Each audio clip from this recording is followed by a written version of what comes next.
வணக்கம் ஃப்ரெண்ட்ஸ். இப்போது நம்ம என்ன செய்ய போகிறோம்னா சூர மீன் வடை. ஸோ இதுதான் சூர மீன், பார்த்துக்கோங்க. இது நிறைய பேர் வாங்க மாட்டாங்க, இது எப்படி செய்கிறது என்ன செய்கிறதுன்ட்டு. நான் பெரும்பாலும் இதில் வடை செய்வேன். அதை எப்படின்னு உங்களுக்கு காமிக்கிறேன். இது 4 கிலோவுக்கு கொஞ்சம் கூட இருக்கும். இது ரெட் கலராக இருக்கும், கறி மாதிரி இருக்கும். நீங்கள் வாங்குறப்ப முள்ளை கழிச்சிட்டு கொடுங்கன்னு சொன்னால் மீன் கடையில் அவங்களே செஞ்சு தந்துடுவாங்க.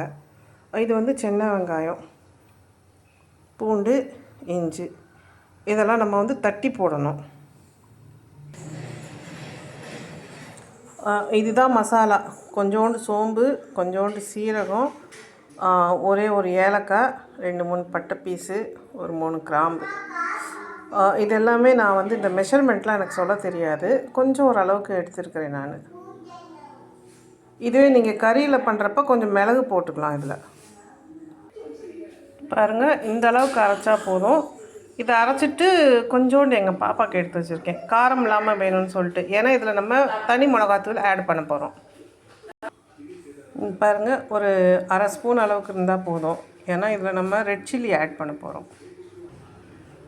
பாருங்கள், இந்த மிளகா நம்ம செடியில் பழுத்தது. ஸோ இந்த ஒரு மிளகா.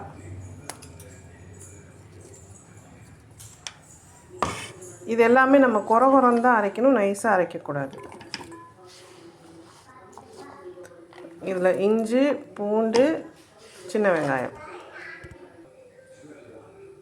இங்கே பாருங்கள், இவ்வளோதான். இதுக்கு மேலே அரைக்கக்கூடாது, போதும். பாருங்கள் எப்படி இருக்குதுன்னு சொல்லிட்டு. இவ்வளோதான். இது நம்ம கல்லில் வச்சு தட்டினோம்னா எப்படி இருக்குமோ அவ்வளோதான். அந்த ரேஞ்ச் இருந்தால் போதும். இது பாருங்கள், இந்த என்னதான் இருந்தாலும் நம்ம கறி பீஸ் மாதிரி இருந்தாலும் இது மீன் தான். இதை இப்படி அமுக்குனீங்கன்னா இதில் இந்த முள் தட்டுப்படும். இதை மட்டும் நீங்கள் இப்படி உருவி போட்டுடணும். இப்படி அமுக்குனீங்கன்னா தெரியும் முள் இருக்கிறது. இப்போ இல்லை, அவ்வளோதான். இப்படி தான் இதை க்ளீன் பண்ணணும். இப்போது இதுக்கேற்ற மாதிரி உப்பு, கொஞ்சம்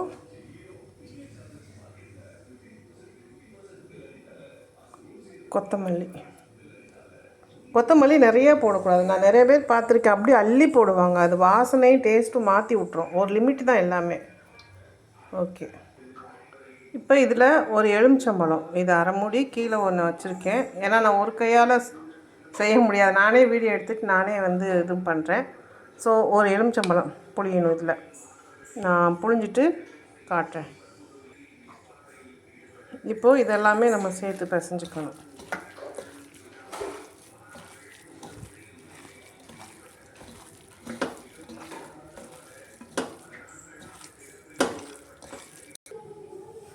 பாருங்கள், வழக்கம் போல் எங்கள் பாப்பாவுக்கு காரம் இல்லாமல் செஞ்சுருக்கேன். இது காரம் எங்களுக்கு.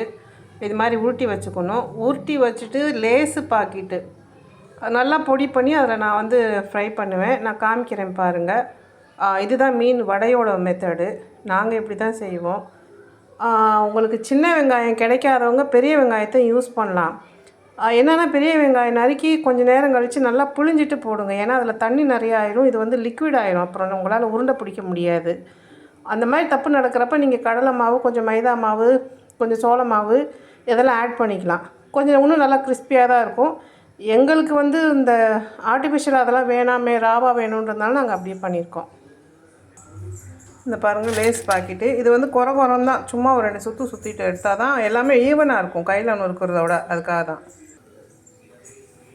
இது சோள மாவு. இது லேஸு நொறுக்குனது. அது நான் எங்கள் பாப்பாவுக்கு கொடுக்க போகிறது கிடையாது லேஸு, ஏன்னா அது கொஞ்சம் காரம் ஃப்ளேவரு. கொஞ்சம் கிறிஸ்பினஸ்க்காக தான்.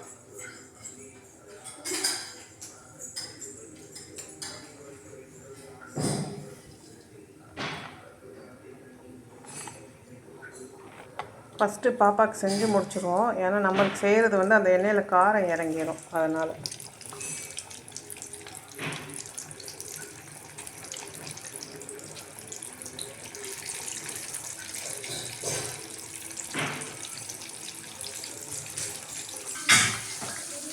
பாருங்கள், இதில் சும்மா லைட்டாக தான் எடுக்கணும். நீங்கள் மாவு ரொம்ப எடுக்கக்கூடாது.